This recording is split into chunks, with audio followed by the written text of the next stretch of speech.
Hello, ನಮಸ್ಕಾರ. Hi ಮಕ್ಕಳೇ, ನಮಸ್ತೆ. ನನ್ನ ಹೆಸರು ರೇಣುಕಾ ಅಂತ.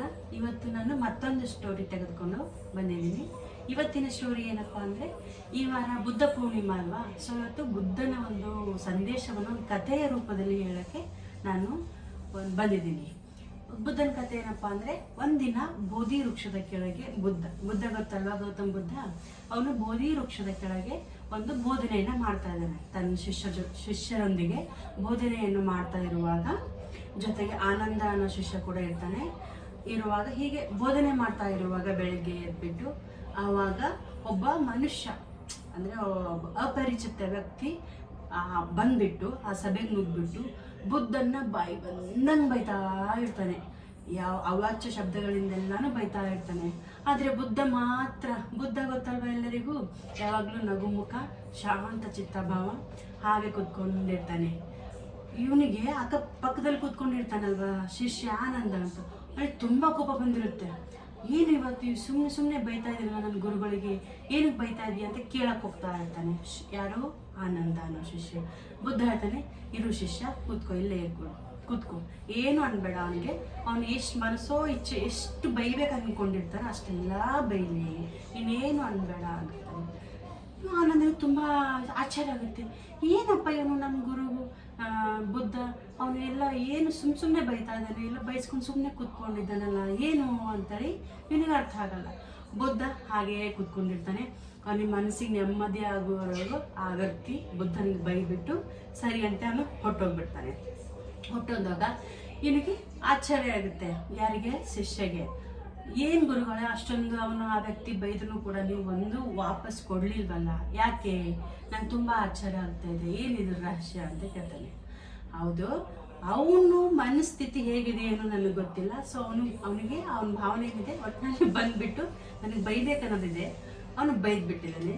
ನಂದೇನು ಮನಸ್ಥಿತಿ ಇದೆ, ನಾವು ಶಾಂತವಾಗಿರ್ಬೇಕು, ಕೋಪ ಇಲ್ಲ ನಮ್ಮದು.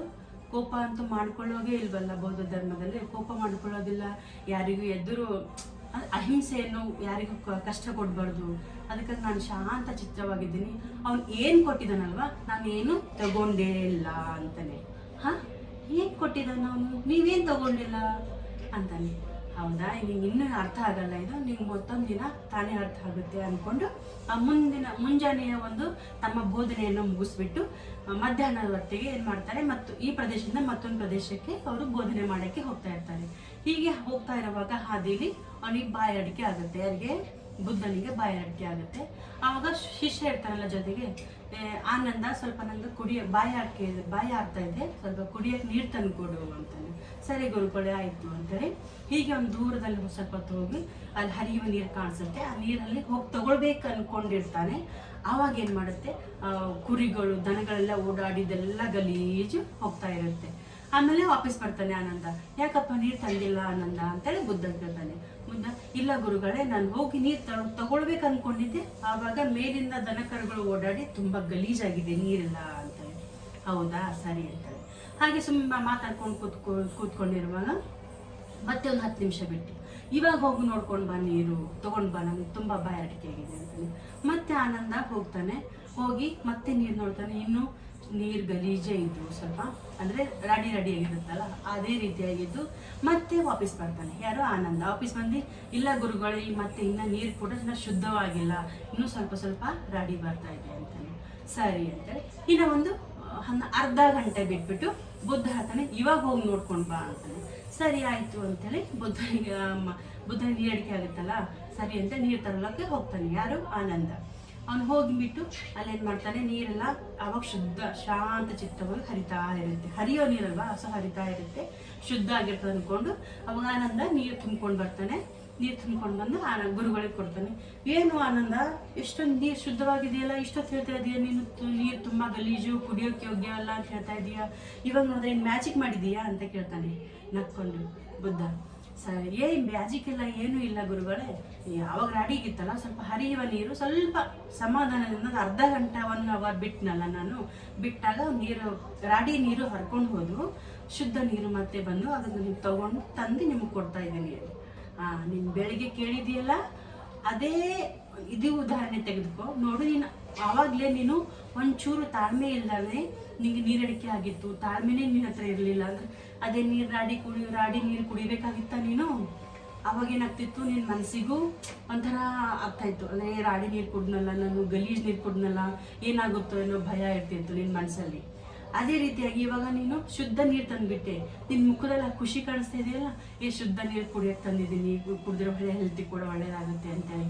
ಅದೇ ರೀತಿಯಾಗಿ ಆ ವ್ಯಕ್ತಿ ಮನಸ್ಸು ಬೆಳಗ್ಗೆ ಬಂದಲ್ಲ ನನಗೆ ಭಯಕ್ಕೆ, ಆ ಮನುಷ್ಯನ ಮನಸ್ಸು ಕೂಡ ತುಂಬ ಕಲ್ಮಶದಿಂದ ಕೂಡಿತ್ತು.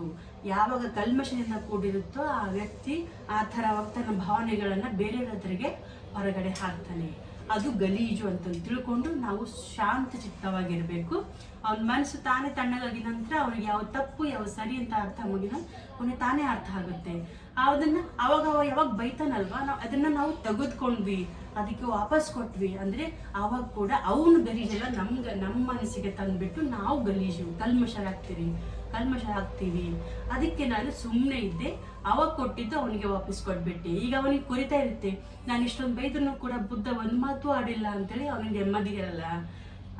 ಅದಕ್ಕೆ ನಾನು ಹೇಳಿದ್ದು, ಸ್ವಲ್ಪ ನಮ್ಮ ಒಂದು ಕ್ರೋಧವನ್ನು ಬಿಟ್ಬಿಟ್ಟು ಶಾಂತ ರೀತಿಯಿಂದ ಯೋಚನೆ ಮಾಡಿದಾಗ ಎಲ್ಲ ಸಮಸ್ಯೆಗಳು ಬಗೆಹರಿಯುತ್ತೆ ಅಂತೇಳಿ ಬೌದ್ಧ ಈ ಒಂದು ಉದಾಹರಣೆ ಮೂಲಕ ನಮಗೆ ತಿಳಿಸಿಕೊಡ್ತಾ ಇದ್ದಾನೆ. ಅವನು ಮೇನ್ ಏನಂದರೆ ಕೋಪ ಬಿಡಬೇಕು, ಆಸೆಯನ್ನು ಬಿಡಬೇಕು, ಕೋಪ ಬಿಡಬೇಕು, ಶಾಂತರಾಗಿರಬೇಕು, ನಾನು ನನ್ನದು ಭ್ರಮೆಯನ್ನು ಬಿಡಬೇಕು ಅಂತ ಹೇಳ್ತಾನೆ. ಇದೇ ಒಂದು ಬುದ್ಧ ಪೂರ್ಣಿಮೆ ದಿನ ನಾನು ನಿಮ್ಮ ಜೊತೆಗೆ ಹಂಚಿಕೊಳ್ಳಲು ಬಂದಿರುವಂಥ ವಿಷಯ. ನಮಸ್ಕಾರ.